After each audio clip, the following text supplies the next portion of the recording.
Es vēršos pie jums kā pie draugiem LV, kā Sigurds Graudiņš, nevis kā no kādas organizācijas, bet vienkārši Latvijas Republikas pilsonis ar aicinājumu boikotēt šīs te vēlēšanas.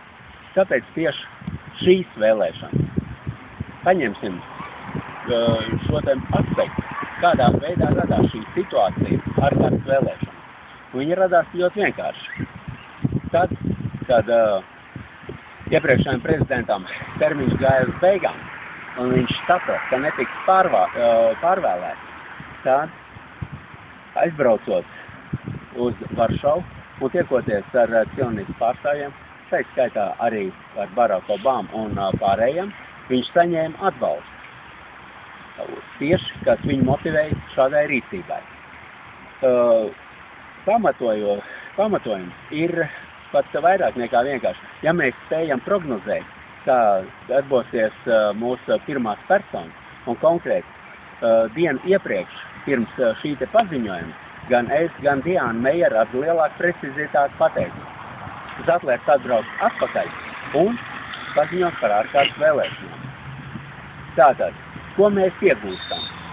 Ko mēs iegūstam, ja nosauktos 3 latviešu oligarhus, mēs nomainām ar vienu cionistu oligarhu. Soros pieņemsim. Nav būtiski. Mēs neiegūstam neko. Konkrēti, tauta neiegūst neko. Ja 1993. gadā es proponēju viedokli, ka jāpāriet uz mažoritāro vai daļai mažoritāro vēlēšanu sistēmu ar pilnu atbildību Latvijas tautas priekšā. Gan politisko, gan morālo, gan arī materiālo. Bet līdz šim tas nenotiek. Un, ja nebūs šīs te atbildības, tad arī mēs būsim tur, kur mēs esam. Tepat nesen, burtiski dienu atpakaļ, presē parādījās tāds interesants raksts.